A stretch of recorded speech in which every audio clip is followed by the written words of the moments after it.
Hello, everyone. This is Saima from Holistic Happiness Academy, and today is a video all about self love and especially using journaling to enhance your self love. This is a Valentine's Day message, which is being recorded one day after. So let's call this Valentine's Week and let's get started. So, one of the things that I highly recommend for self care and for literally changing the wiring of your brain and the neural network patterns to which will eventually change your stress response is journaling. Now, this is a journal that I actually picked up from Walmart for $4 or something like that. And you can find some fairly decent journals in dollar stores. You can, go to specialized stores as well, which have really fancy journals. I'll show you a couple of journals that I've picked up in my um, life, and this is a journal that you can get from, say, a bookstore like Banyan Books or Reflections Books, or any of these m- metaphysical bookstores or bookstores that are catering to emotional growth and wellness. And so this particular uh, journal has blank pages in the middle for doodling, and it has lines or writing as well.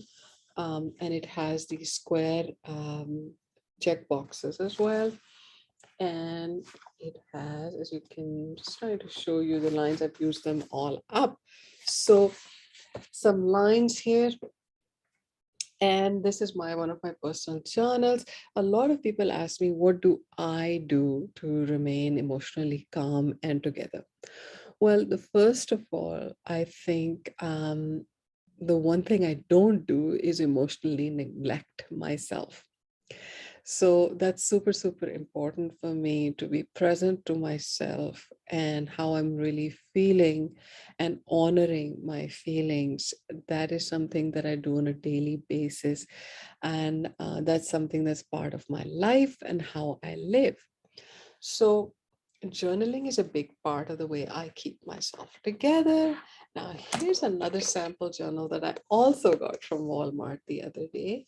And this is a hardcover notebook. And that's really useful if you want to put your journal in your backpack or handbag and carry it with you. And if that's the kind of schedule you have, then you can journal while you're waiting for some coffee, or you're at a restaurant, or you're in a lineup somewhere. You can just pull out your journal and spend those 5 or 10 minutes. Lots of lines in there. And a nice thick quality note paper is my preference. Now, the pen that you use, now that's super important as well. Some people like to use pencils. I personally enjoy working with gel pens or fountain pens. And the reason for that is that all these devices that are not ballpoint pens actually interact more with the muscles of your hand. There's more of an effort, and your brain is going to connect to the neurons in your hands, and you're going to be flowing more when you're using pencils or gel pens.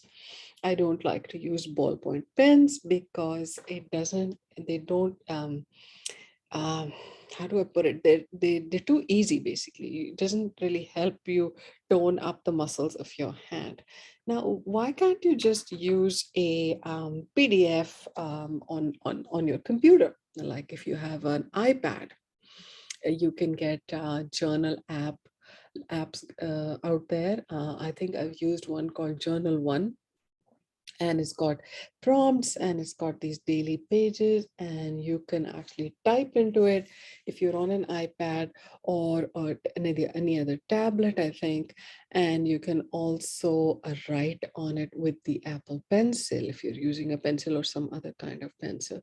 I personally like that as well as an option. I'm not against it in any way. That's your it's your preference as well at the end of the day. um, what I found with it was that when you used a pencil, the sometimes the pencil couldn't quite detect the my handwriting. So, for some people, their iPad software may be easily able to translate their handwriting into text. For some, it may not. That is an option though. You can also journal on your computer. You can open up a Word document and journal with your, typing. I've done that for many years as well. You can also journal on your phone. Um, any which way you journal is going to be helpful. Um, but personally speaking, I like to use my hand because I like to get into my motor nervous system, not just my cerebral or brain centers, but also in my motor responses. And I like to doodle also when I'm journaling. And those are just my preferences. That's what works for me. That's what I find really helpful. There are when it comes to sizes, some of it also depends on the size of your handwriting. So if you've got really tiny handwriting, then a small notebook is probably enough. If you've got larger handwriting, then a larger page. What really matters, I think, is that you feel inspired when you look at that page. There's something about that page that compels you, that asks you to reflect and to express.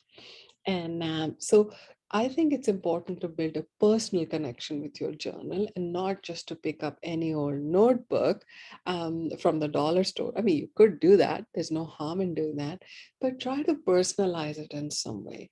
Make it something that you're proud of rather than something that your therapist is telling you to do or something you have to do to fix your brain. So bring that nice intention into it, a happy intention into it. This is my self exploration journal. This is my feelings journal. This is the way that I want to connect to my awareness journal. So that kind of, attitude towards your taking care of your mental health is loving and self-affirming. And that's what we really, really want you to do. Now, this journal, I just couldn't resist bringing in. First of all, it's pink, right? And I love that it matches with my with the painting at the back. And it says journal. I like the simplicity and the smoothness of it. And at the back it says think ink. So I like that too. Um, this one is interesting in that you can date it. It's got a dating mechanism up there, and you can circle the date and start writing. It's got fairly narrow lines, and of course, you can use it, as you please. And I just like the quality of the paper. This is a more expensive journal, and this was also from Walmart. So there's a lot of options for journals these days. I think a lot of people are cluing into how important it is to handwrite as well. Now, one I'm going to be answering this question that a lot of people send me is what kind of prompts? How do I journal? Some of it depends on you as a person. For some people, I actually offer them a feeling wheel.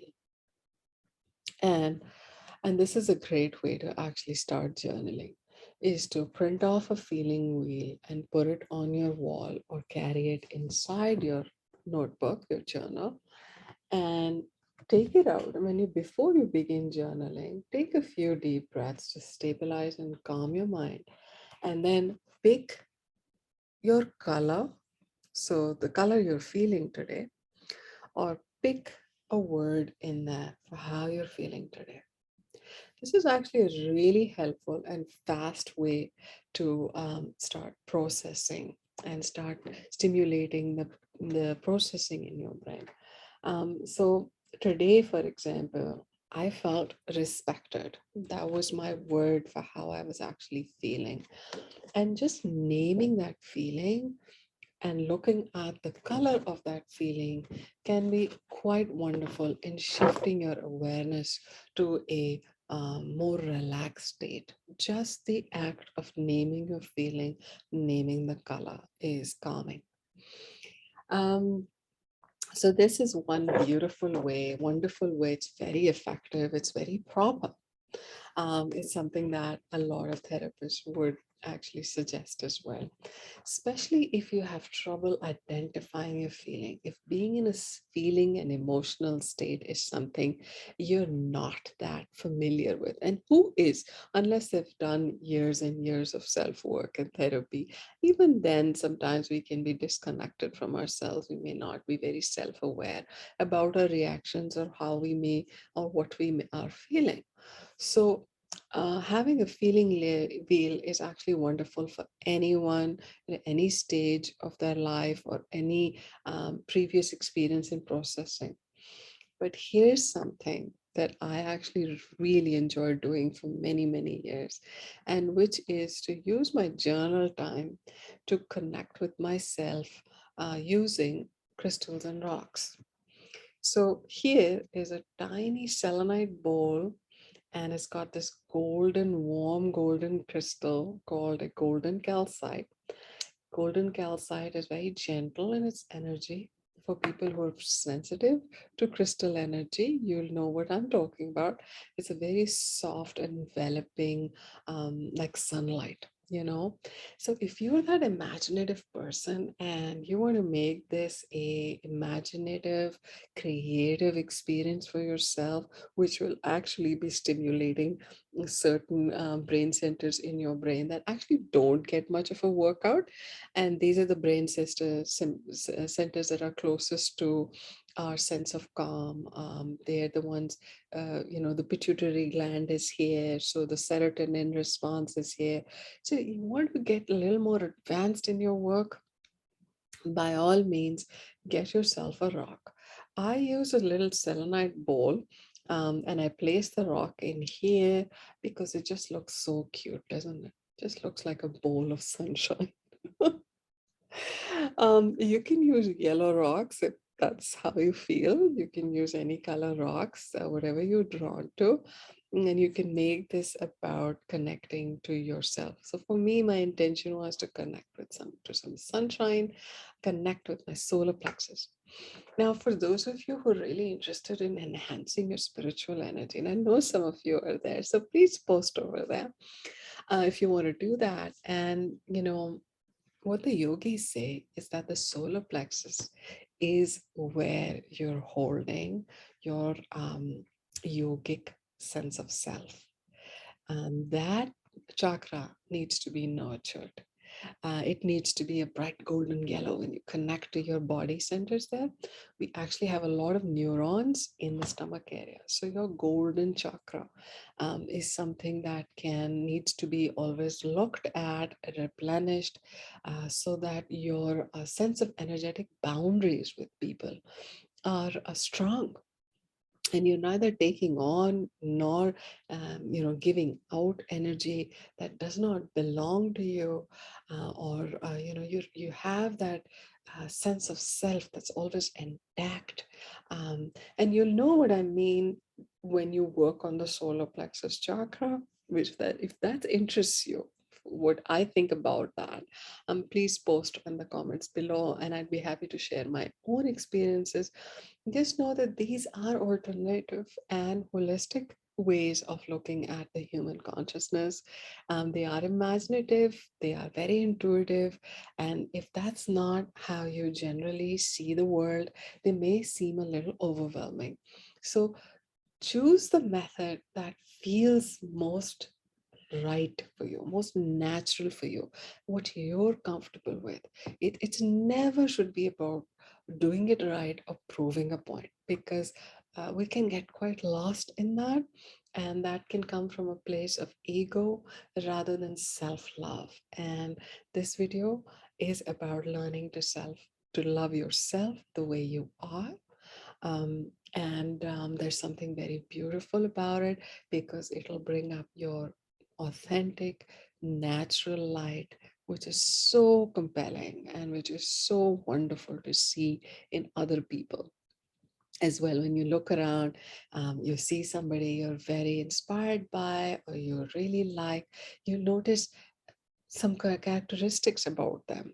And I think that a lot of times it's their authenticity, their honesty about where you stand with them. At least for me, that's always been the most compelling thing about them and about anyone I've liked. And so I hope that can help you understand what I mean about using therapy, because therapy or therapeutic tools, holistic therapy, is not about perfectionism. It's quite the opposite, really. It's really not even about um, uh,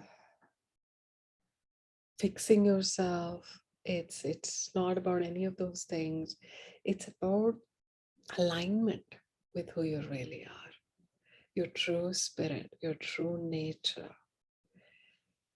I hope you enjoyed this video. Do post comments below. And if you've gone out and got a journal, or if you'd like to share a picture of your journal and your journey with journaling, please post in the comments below. I always look forward to hearing from you and sharing on this journey of growth and spiritual evolution that we're all on.